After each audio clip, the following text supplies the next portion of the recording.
2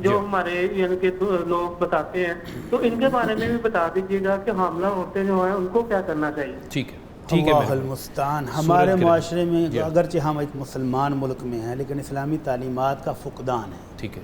ہم بہت ساری غیر ملکی رسم و رواج پر عمل کرتے ہیں. تو سورج گرہن لگے تو ہمارے ہاں دو طرح کے رویے ہیں. کچھ تو وہ ہیں جو گوگلز لے کر تو نظارہ کرنے پہنچ جاتے ہیں کہ آج بڑا حسین نظارہ تھا، یہ بھی غلط. اور کچھ وہ ہیں کہ حاملہ عورت آج گھر میں جھاڑو نہیں دے گی، کینچی کے ساتھ کوئی کپڑا نہیں کاٹے گی، حاملہ عورت باہر نہیں نکلے گی. تو یہ بھی توہمات ہیں، یہ بھی غلط. کرنا کیا ہے؟ جی اللہ کے نبی صلی اللہ علیہ وسلم کے دور میں آپ کے لخت جگر ابراہیم علیہ السلام آپ کی گود میں اللہ کو پیارے ہو گئے اور آپ غمگین ہیں، پریشان ہیں، بیٹے کی وفات پر افسردہ ہیں، اور اتفاق سے اسی دن سورج گرہن بھی ہوا. ٹھیک ہے. تو کچھ لوگوں نے کہنا شروع کر دیا کہ دیکھو نبی رحمت صلی اللہ علیہ وسلم کا لخت جگر آج دنیا سے گیا ہے تو اللہ کا سورج بھی غمگین ہے. تو آپ نے فوراً سب کو جمع کیا اور ان کو خطبہ ارشاد فرمایا اور کہا نہ کسی بھی انسان کے دنیا میں آنے یا دنیا سے جانے کی وجہ سے سورج اور چاند کو گرہن نہیں لگتا، بلکہ یہ تو اللہ اپنی قدرت کا اظہار کرتا ہے کہ انسان سمجھ جا، تو کمزور سا اتنا سا ہے، اور یہ دیکھ اتنے بڑے بڑے سورج اور چاند بھی اس کے حکم کے تابع ہیں. جب وہ حکم دیتا ہے تو روشنی دیتے ہیں، جب وہ کہتا ہے کہ نہیں دینی تو نہیں دیتا روشنی. نکلا سورج روشنی کی دے گا. اور نہیں روشنی دے گا وہ. تو اللہ اپنے بندوں کو ڈراتا ہے ان نشانیوں کے ذریعے کہ بندے تو بھی ڈر جا، تو بڑا کمزور ہے، تیری طاقت نہیں ہے کرنے کی. تو جب یہ سورج گرہن لگے تو اللہ کے نبی نے حکم دیا فَافْضَعُوا إِلَى الصَّلَاةِ، تو بھاگو اور اللہ کے سامنے سجدہ ریز ہو جاؤ، نفل پڑھو. اور اللہ کے نبی صلی اللہ علیہ وسلم نے اتنی طویل نماز پڑھی سورج گرہن کے وقت کہ صحابی کہتے ہیں کہ ہم تھک کے چور ہو گئے، کھڑا ہونا مشکل ہو گیا. اور آپ نے ایک رکعت میں 2 رکوع کیے، تلاوت کی، رکوع میں گئے، اٹھ کر پھر تلاوت کی، پھر رکوع میں گئے، پھر اٹھے اور پھر سجدے میں گئے. تو ایک رکعت میں 2 رکوع اور 2 سجدے، تو 2 رکعتیں آپ نے پڑھائیں 4 رکوع اور 4 سجدوں کے ساتھ. تو آپ نے کہا کہ اب صدقہ خیرات بھی کرو، اللہ کی ناراضگی دور کرنے کے لیے صدقہ خیرات بھی کرو، کثرت سے استغفار بھی کرو، اور اپنے رب سے دعائیں بھی کرو. تو کرنے کے کام یہ ہے کہ سورج گرہن لگ جائے. اب تو ہمارے لیے سہولت ہے کہ وہ ٹائم پہلے بتا دیتے ہیں کہ ڈیوریشن اتنی ہوگی. تو جب تک وہ سورج گرہن لگا ہوا ہے اتنی طویل نماز پڑھیں کہ وہ سورج گرہن ختم ہو جائے. اس کے بعد اللہ ہمت دے تو صدقہ خیرات کریں، دعائیں کریں، استغفار کریں. اور نہ حاملہ عورت کو کچھ ہوتا ہے، نہ کسی جوان کو، نہ کسی بوڑھے کو سورج گرہن لگنے سے کچھ بھی نہیں ہوتا. جی بہتر. سرگودا سے یعقوب صاحب ہمارے ساتھ ہیں. السلام علیکم. جی وعلیکم السلام. جی محترم، کیا سوال ہے آپ کا؟ جی میرا سوال ہے، ایک تو میری بیگم جب بھی نماز پڑھتی ہے نا جی جی میرے محترم آپ آن ایئر ہیں، پلیز سوال کیجئے، ٹی وی کا والیوم بند کر دیجئے. جس وقت ہماری بیوی نماز پڑھتی ہے نا تو ایک تو اس کو اباطیں بہت زیادہ آتی ہیں. ٹھیک ہے. دوسرا جب وہ رات کو سوتی ہے نا، رات کو اس کو خیال طرح کے آتا ہے، سانپ آتے ہیں بہت زیادہ، کیسے سانپ آتے ہیں، ٹھیک ہے، ڈر لگتا ہے. اس میں کوئی ایسا کوئی عمل بتائیں یا ایسی کوئی بات بتائیں. ٹھیک ہے. جی بہتر، ابھی پوچھ لیتے ہیں. اللہ اکبر. یہ کل بھی غالباً ہم نے بتایا تھا کہ اگر تو تھکاوٹ کی وجہ سے نیند آ رہی ہے، ٹھیک ہے، کہ محترمہ سارا دن گھر کے کام کاج کر کے اب نماز عشاء پڑھ رہی ہیں، تھک گئی ہیں، تو ان کو جمائیاں آ رہی ہیں، تو یہ جینون ہے، اس میں تو پریشانی کی بات نہیں ہے. ٹھیک ہے. تو ایسی حالت میں اللہ کے نبی صلی اللہ علیہ وسلم کا حکم یہ ہے کہ اگر شدید نیند آ رہی ہو تو پہلے آپ تھوڑا سا آرام کر لیں، نماز بعد میں پڑھ لیں. اوکے. تو فرض نماز میں بھی اگر حالت یہی ہو کہ کھڑا ہوا نہیں جا رہا، آنکھیں کھل نہیں رہی، تو تھوڑی دیر سو کے نماز پھر پڑھ لیں. ٹھیک ہے. اور اگر فرض پہلے پڑھ لیں باقی سارے چھوڑ دیں تو بھی جائز ہے کہ تھوڑی دیر سو کے آرام کر کے جب طبیعت فریش ہو دوبارہ سنت نوافل بعد میں پڑھ لیں. جی بہتر. اور اگر وہ جینون نہیں، وہ تھکاوٹ بھی کوئی رہی اور باسیاں جمائیاں آئی جا رہی ہیں، تو وہ شیطان کی وجہ سے ہیں. اعوذ باللہ من الشیطان الرجیم پڑھ کے 3 دفعہ پڑھیں اور 3 دفعہ بائیں طرف تھتکار دیں، تو یہ شیطانی وسوسے ختم ہو جائیں گے، دور ہو جائے گا شیطان، اور جمائیاں آنی بند ہو جائیں گی انشاءاللہ. تیسرا حال ہم نے بتایا تھا کہ اس جمائی کو دبائیں. ٹھیک ہے. منہ کے آگے ہاتھ رکھ کے یا منہ کو زور سے دبا کے 1-2 جمائیوں کو دبائیں گے تو تیسری نہیں آئے گی. سبحان اللہ. اور چوتھی تجربہ کر کے دیکھ لیں. ٹھیک ہے. تو ایک رکعت میں اگر آپ نے ان کو دبا لیا تو اگلی رکعت میں وہ نہیں آئیں گی انشاءاللہ. اور جو رات کو ڈرونے خواب آتے ہیں، نبی کریم صلی اللہ علیہ وسلم نے دعا بتائی ہے، وہ دعا پڑھ کے سوئیں تو نہیں آئیں گے انشاءاللہ. وہ دعا کیا ہے؟ جی. اعوذ بکلمات اللہ التامہ من غضبه وعقابه ومن شر عباده ومن حمزات الشیاطین وان یحضرون. سبحان اللہ. تو یہ دعا وہ محترمہ بھی اور باقی بھی تمام ناظرین جن کو شکوہ ہے کہ ڈرونے خواب بڑے آتے ہیں، رات کو آیت الکرسی بھی پڑھیں، چاروں کل پڑھیں اور ان کو پڑھ کے اپنے جسم کے اوپر دم کریں، پھونک ماریں اور سر سے لے کر پاؤں تک دم کر کے، بچوں کو بھی دم کر دیں جو پڑھ نہیں سکتے، اور جو پڑھ سکتے ہیں وہ پڑھ کے دم کریں. اور یہ جو دعا یہ خاص ڈراؤنے خوابوں سے بچاؤ کے لیے ہے. سبحان اللہ. اعوذ بکلمات اللہ التامہ من غضبہ وعقابہ ومن شر عبادہ ومن حمزات الشیاطین وان یحضرون.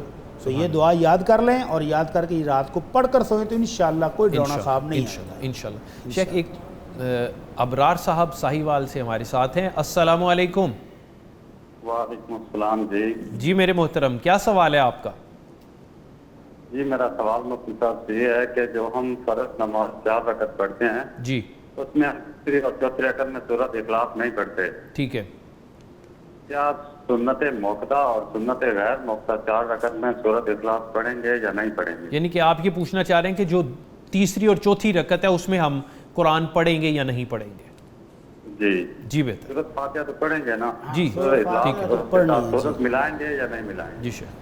جی پہلی 2 رکعتوں میں سورت ملائیں گے اور دوسری 2 رکعتوں میں نہیں ملائیں گے. ٹھیک ہے. اور جو نوافل اور سنتے ہیں ان میں بہتر اور اولا یہی ہے کہ 2 رکعت کر کے پڑھیں. سبحان اللہ. تو جب 2 رکعت کر کے پڑھیں گے تو پھر ظاہر ہے سورۃ فاتحہ کے بعد دوسری سورت میں ملائیں گے قرآن کی تلاوت. اور اگر آپ 4 سنتے ہیں کٹھی پڑھ رہے ہیں تو پھر آخری 2 میں نہیں پڑھیں گے. جی بہتر ہو گیا. جو فرض کا حکم ہے پھر وہی ان پہ بھی آئے گا. اچھا شیخ کوئی شخص بیرون ملک مقیم ہے اور کسی ایسی کمپنی میں جاب کرتا ہے جو غیر مسلموں کی کمپنی ہے، نماز کا یا وہاں جو پریئر ایریا ہوتا ہے وہ موجود نہیں ہے، تو وہ دوست یہ پوچھ رہے ہیں کہ میں اگر کسی ایسی کمپنی میں جاب کرتا ہوں، وضو کی بھی پراپر جگہ نہیں ہے اور نماز کی بھی جگہ نہیں ہے، تو کیا میں ایسا کر سکتا ہوں کہ ظہر اور عصر کی نماز میں جمع کر لوں اور آفس سے گھر آ کے پھر میں ادا کر لیا کروں؟ وہ کسی ایسی کمپنی میں ہے کہ وہاں ممکن نہیں. جو آخری بات کی نا آپ نے وہ سمجھ نہیں آئی کہ ظہر اور عصر کو وہ کمپنی میں جمع کریں جی اور گھر آ کے دوبارہ پڑھیں؟ نہیں، وہاں نہیں ادا کریں گے، وہاں نماز پڑھنے کی اور وضو کی جگہ نہیں ہے. جگہ نہیں ہے تو وہ کہہ رہے ہیں کہ میں گھر آ کے ادا کر لیا کروں دونوں کو جمع کر. کس وقت؟ لائک جب اپنے آفس سے کو 3-4 بجے یا 5 بجے وہ آئیں. پہلی بات تو یہ ہے کہ اللہ رب العزت نے مومنوں سے کیا کہا ہے؟ ان الصلاۃ کانت علی المؤمنین کتابا موقوتا، کہ مقرر وقت پر پڑھنا ضروری ہے. ٹھیک ہے. تو مسلمان کو ایک سہولت یہ بھی ہے کہ اللہ کے نبی صلی اللہ علیہ وسلم فرماتے ہیں اللہ نے جو خاص انعام مجھ پر کیے ہیں جو پہلی امتوں پر نہیں تھے، جو پہلے نبی کسی کو دیے ہی نہیں گئے، اس میں ایک یہ بھی ہے کہ جعلت لی الارض مسجدا وطہورا. پہلی امتیں مخصوص عبادت خانے میں جا کر ہی عبادت کرتی ہیں، باہر ان کی عبادت نہیں. ٹھیک ہے. اور اللہ نے ہم پر یہ کرم کیا، فضل کیا کہ پوری روئے زمین ہمارے لیے مسجد ہے. سبحان اللہ. تو وہ کمپنی کے اندر کسی بھی کونے میں کسی بھی کمرے میں سائڈ پر لا کر اپنی نماز پڑھ لیں. ٹھیک ہے. تو مسجد ہے، صاف ستھرا فرش، کسی بھی مل جائے گی یار، اتنی بڑی کمپنی ہے تو جگہ نہیں ملتی ہے. سبحان اللہ. تو وہ نماز کے وقت پر اپنی نماز چلے سنتے اور نوافل چھوڑ دیں، فرائض اس کے وقت پر کمپنی میں کسی بھی کونے خدرے میں کھڑے ہو کر وہ پڑھیں. مطلب یہ لازم نہیں ہے کہ کوئی پریئر ایریا بنا ہے وہیں پڑھنی ہے، جہاں بھی موجود ہے جگہ صاف ہو. جگہ صاف ہو تو وہ کسی بھی جگہ پر، کسی گراسی پلاٹ میں کھڑے ہو کر پڑھ لیں. سبحان اللہ. تو کسی لان میں کھڑے ہو کر پڑھ لیں، کسی سڑک پر کنارے پر کھڑے ہو کر پڑھ لیں، تو وہ اس کو وقت پر ہی ادا کریں. ہاں کبھی کبھار ایسا ہو جائے کہ وہ 2 نمازیں جمع کرنے پر مجبور ہو گئے تو ظہر اور عصر کو جمع کر لیں، کوئی مسئلہ نہیں. لیکن روٹین بنانا یہ غلط ہے، یہ جائز، یہ غلط ہے. جی بہتر. شیخ ایک سوال ہے کہ ایک صاحب ہیں، انہوں نے اسلام قبول کر لیا لیکن ان کی والدہ ابھی غیر مسلم ہی ہیں اور وہ اس کو بہت برا بھلا کہتی ہیں. تو وہ یہ جاننا چاہ رہے ہیں کہ میں ان سے کیسے حسن سلوک کروں، مجھے کیا کرنا چاہیے؟ اللہ اکبر. اللہ رب العزت نے والدین کے بارے میں کیا فرمایا؟ وَاخْفِضْ لَهُمَا جَنَاحَ الذُّلِّ مِنَ الرَّحْمَةِ، کہ والدین کے لیے اپنے پہلو کو نرم کر لو، بچھ جاؤ. یہ غیر مسلم ہے تو کیا ہوا؟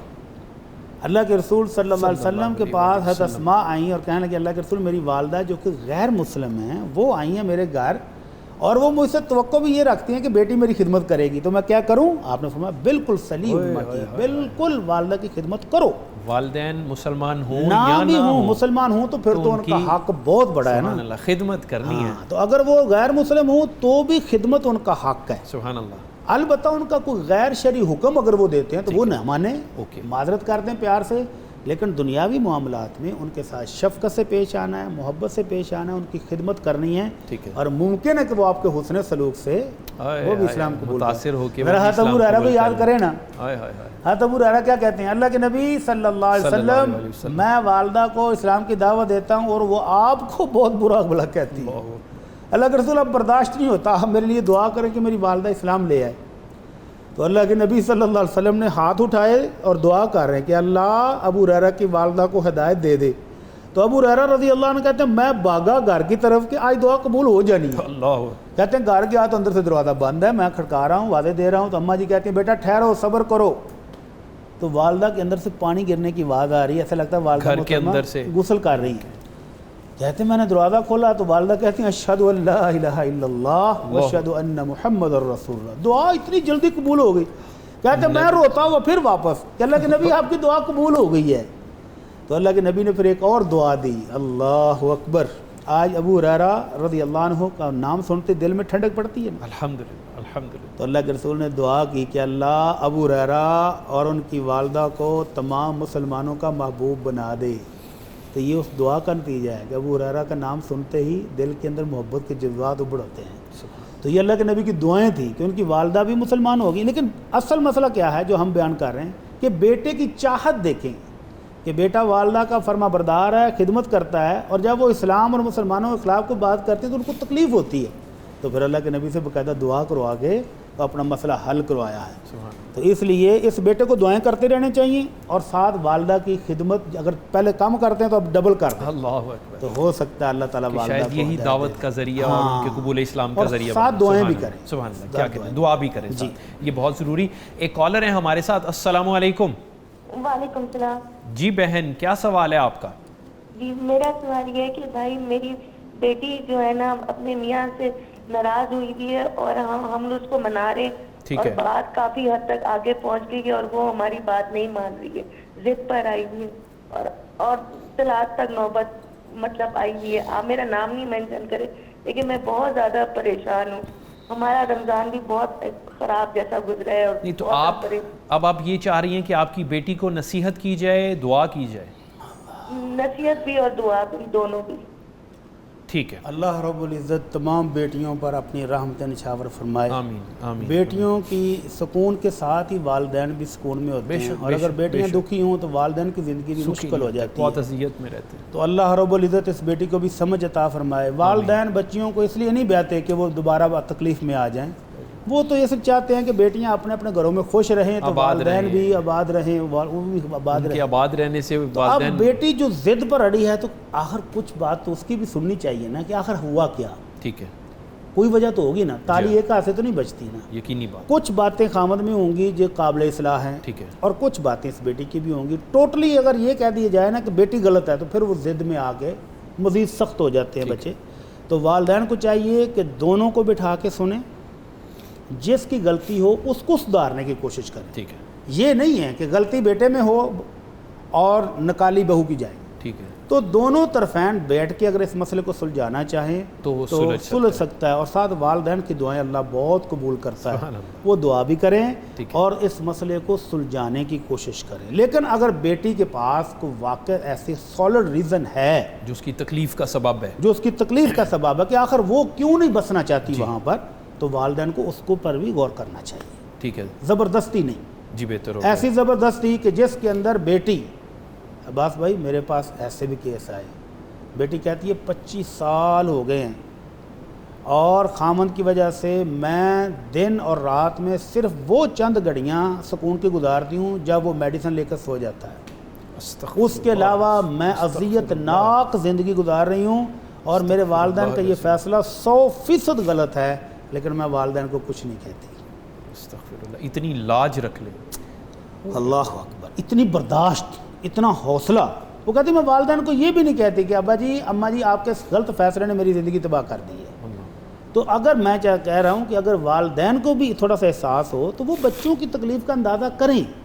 اگر یہ بیٹی ضد پر ہے تو کیوں ہے, اس وقت اس سبب کو بھی جاننے کی کوشش کریں اور اس کا بھی حل نکالیں. جی بہتر. گجرانوالہ سے ملک نصر اللہ صاحب ہمارے ساتھ لائن پہ ہیں. السلام علیکم. وعلیکم السلام جناب. محترم تھوڑا سا اونچا بولیے گا تاکہ آپ کی آواز ہم تک. میں کیا بول رہا ہوں جناب چغتائی صاحب. جی چغتائی صاحب السلام علیکم. سر بہت شکریہ بہت شکریہ. مفتی صاحب سن رہے ہیں آپ کو, کیا سوال ہے آپ کا؟ میرا جناب ہے کہ میرا بڑا ہی دل خوش پیا کرتا ہے کہ دیکھ کے بڑا ہی دل خوش ہوا ہے کہ عمل سے زندگی بنتی ہے, جنت بھی جہنم بھی. یہ خاصی اپنی فطرت میں نہ نوری ہے نہ ناری. بے شک بے شک بے شک. کہ بڑے لوگ تعریفاں کرتے ہیں نبی پاک دیا, ایک تعریف میں بھی کر رہا ہوں. وہ حضور مجسمہ قرآن اور سیرت حدیث میں اور چغتائی صاحب کیا کریں ان کی تعریف. ایک دوسرا جناب لوگ مسلم تعریفاں بڑیاں کرتے ہیں.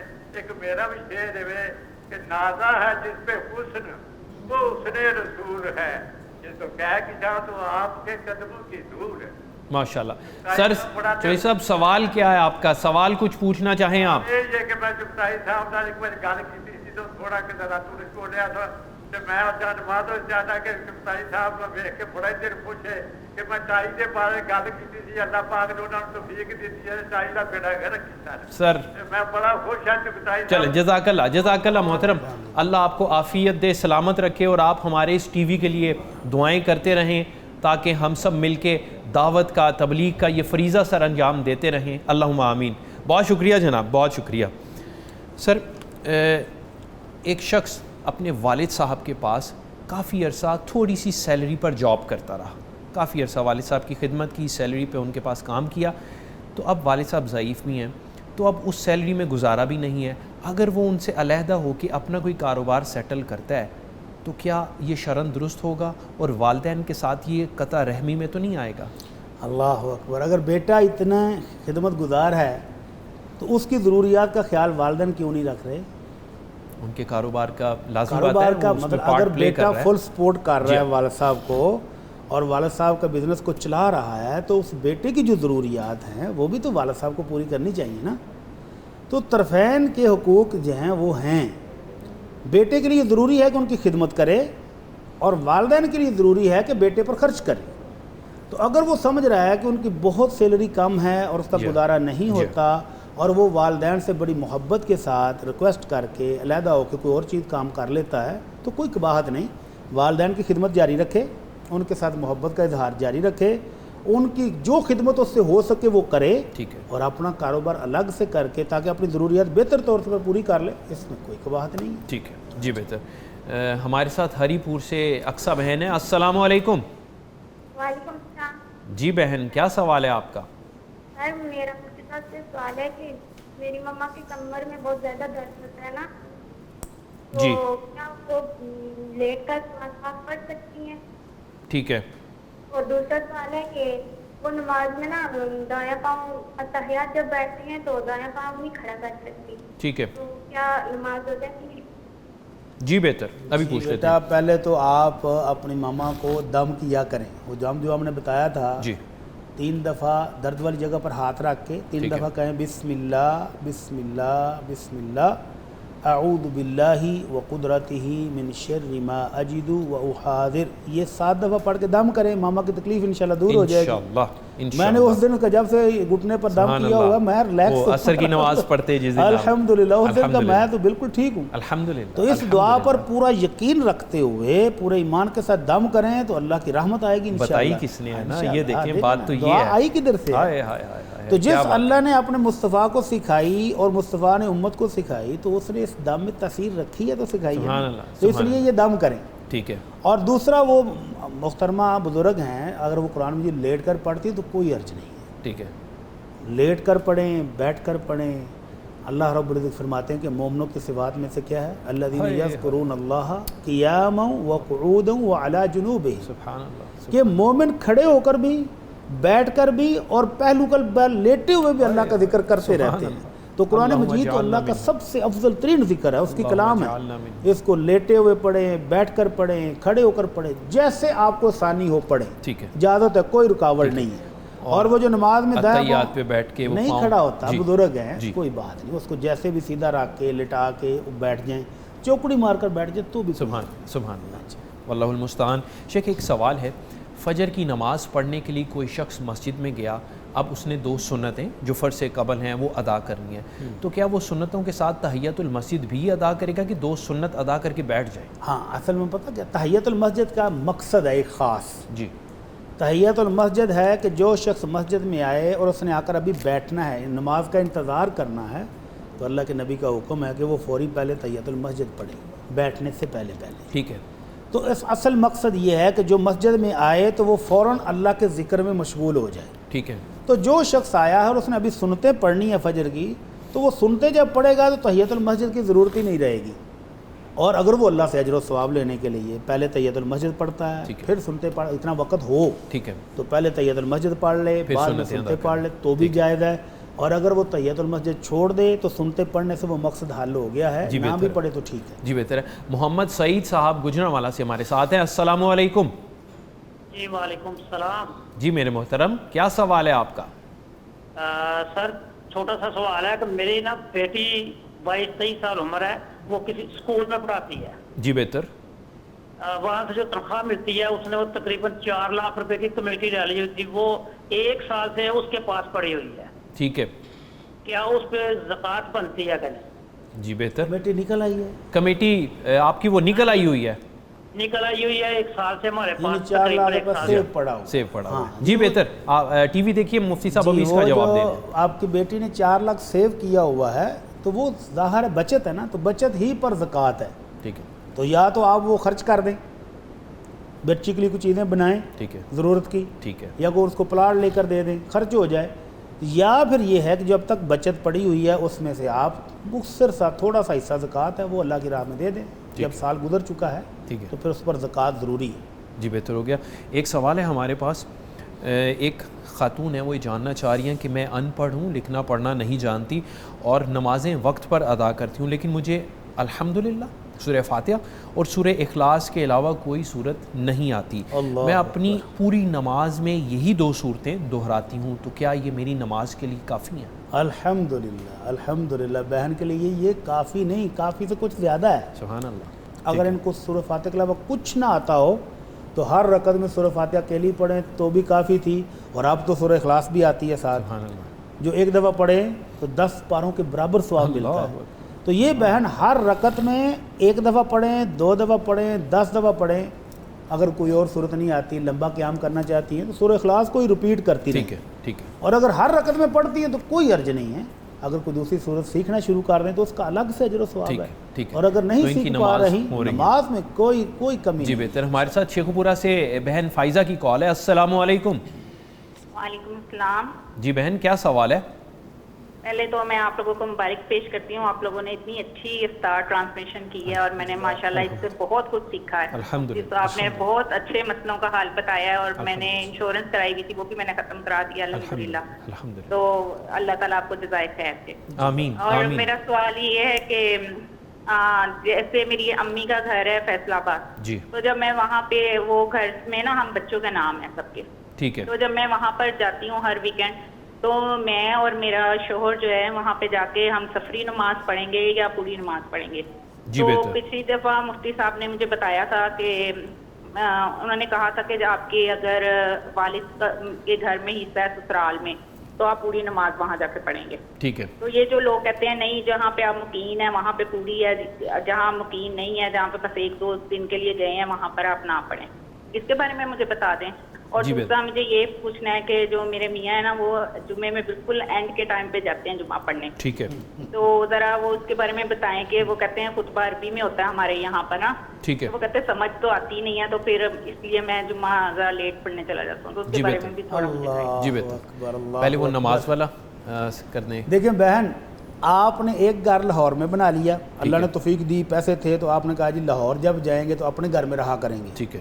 یا آپ نے ایک گھر مری میں بنا لیا, چلو جی گرمیاں مری میں گزاریں گے, ایک آپ کا گھر شیخو پورہ میں ہے, تو جتنے گھر ہیں آپ کے وہ آپ کے اپنے ہیں, وہاں آپ مسافر نہیں رہیں گے. ٹھیک ہے.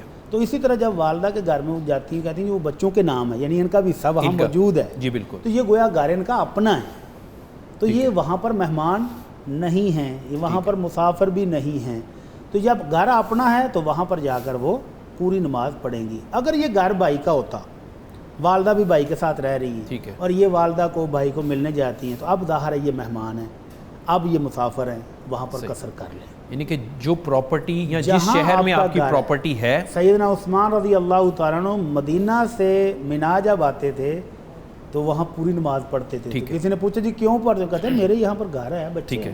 ٹھیک ہے، اور اگلے کالر بھی ہیں، لیکن آپ ذرا اس جواب کو بھی مکمل کر دیں۔ ان کے جو شوہر ہیں وہ جمعہ اینڈ پہ پڑھنے جاتے ہیں۔ اصل میں ہمارے ہاں یہ خرابی کیوں آئی ہے؟ جی، ہمارے ہاں یہ مشہور کر دیا گیا ہے کہ جمعہ کا خطبہ اصل میں وہی عربی خطبے ہیں جو امام صاحب اینڈ پر پڑھتے ہیں۔ نہیں، اللہ کے نبی صلی اللہ علیہ وسلم سے اس طرح تفریق ثابت ہی نہیں ہے کہ پہلے 1 گھنٹے کی تقریر کی جائے کسی اور زبان میں اور پھر بعد میں عربی خطبے پڑھے جائیں۔ تو اصل میں خطبہ وہی ہے جو امام صاحب وعظ و نصیحت کرتے ہیں جمعے والے دن، وہی خطبہ ہے۔ ٹھیک ہے، اور اس سے پہلے نمازی جو مسجد میں جاتے ہیں ان کے لیے اجر و ثواب بھی آپ جانتے ہیں، اور جو جاتا ہے خطبہ شروع ہونے کے بعد اس کو وہ اضافی جو انعام تھا وہ نہیں ملتا ہے۔ ٹھیک ہے، اور جو شخص بالکل اینڈ پر وہ عربی خطبے سننے جاتا ہے تو گویا کہ اس نے وہ وعظ و نصیحت سارا ہی مس کر دیا ہے، اور یہ غلط ہے۔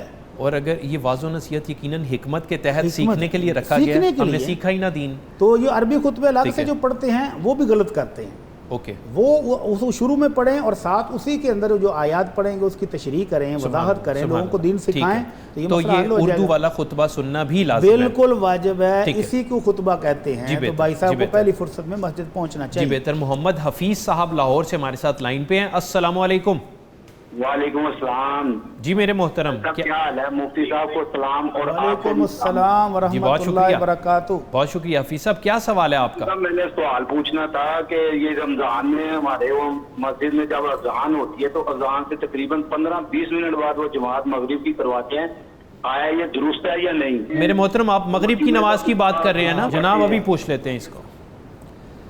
ہمارے ہاں تصور یہ کیا جاتا ہے کہ مغرب کی نماز کا وقت بہت شارٹ ہوتا ہے، جی، ادھر مؤذن اذان ختم کرے ادھر امام جماعت کھڑی کر دے تو پھر ٹھیک ہے۔ ایسی بات نہیں ہے۔ نبی کریم صلی اللہ علیہ وسلم نے 3 مرتبہ آپ کی زبان مبارک سے یہ جملے نکلے، صلو بعد المغربی رکعتین، صلو بعد المغربی رکعتین، صلو بعد المغربی رکعتین، کہ جب مغرب کی اذان ہو جائے تو 2 رکعتیں پڑھو، 2 رکعتیں پڑھو، 2 رکعتیں پڑھو، 3 مرتبہ یہ ہمیں فرمایا، حکم ہے، حکم، ٹھیک ہے، اور چوتھی بار فرمایا لمن شاء، جو پڑھنا چاہے، اوکے، یعنی رخصت بھی دے دی ساتھ ہی کہ جو نہیں پڑھنا چاہتا وہ نہ پڑھے اور جو پڑھنا چاہتا ہے وہ پڑھے۔ تو اس کا مطلب یہ ہوا کہ مغرب کے بعد کم از کم 2 رکعتیں پڑھنے کی اجازت تو ہے۔ جی بالکل، تو تھوڑا سا مؤخر اس کو کیا جا سکتا ہے۔ اور پھر آج کل افطاری ہے، جی مسجد میں اگر افطاری ہو رہی ہے تو وہ دسترخوان سمیٹتے 10-15 منٹ لگ جاتے ہیں، اور ویسے بھی جو گھروں میں افطار کر رہے ہیں ان کو بھی پہنچتے کچھ وقت لگ جاتا ہے، تو ان کو اگر 10-15 منٹ کا وقفہ دیا جاتا ہے تو اس میں کوئی قباحت نہیں ہے۔ اور مغرب کی نماز کا ٹائم کتنا ہے؟ سورج غروب ہونے کے بعد مغرب کی طرف ایک سرخ لائٹ شو ہوتی ہے جو کم از کم 1 گھنٹہ سے 1.5 گھنٹہ تک رہتی ہے۔ ٹھیک ہے، اس سرخی کے ختم ہونے تک مغرب کا وقت باقی ہوتا ہے۔ سبحان اللہ۔ تو یہ جو تصور ہے نا کہ اذان کے فوراً بعد نہ پڑھے تو نماز قضا ہو جاتی ہے، تو قضا نہیں ہوتی ہے، ٹھیک ہے، اس کا وقت کم از کم 1.5 گھنٹہ تک باقی ہے۔ ٹھیک ہے، تو یہ 10-15 منٹ کا وقفہ دینا آج کل رمضان میں ضروری ہے۔ عام دنوں میں اگر 5, 7, 8, 10 منٹ کا دے رہے دنوں تو میں ٹھیک بھی ہے، اتنا سا وقفہ دینا چاہیے کہ جو لوگ 2 رکعتیں پڑھنا چاہیں وہ پڑھ سکیں۔ جی ٹھیک ہو گیا۔ مفتی صاحب آپ کا بہت شکریہ ادا کرتے ہیں، ہماری ٹرانسمیشن کے اختتام کا وقت ہوا چاہتے ہیں، آپ تشریف لائے، جزاک اللہ خیر، بارک اللہ۔ ناظرین اس کے ساتھ ہی ہماری ٹرانسمیشن کا وقت ختم ہوا چاہتا ہے۔ ہم نے بھرپور کوشش کی، آپ کی کالز شامل کی، جو سوالات ہمارے پاس موجود تھے ہم نے ان کو شامل کیا۔ کل انشاءاللہ 4:30 پہ دوبارہ آپ سے انشاءاللہ ملاقات ہوگی۔ اجازت دیجیے، السلام علیکم۔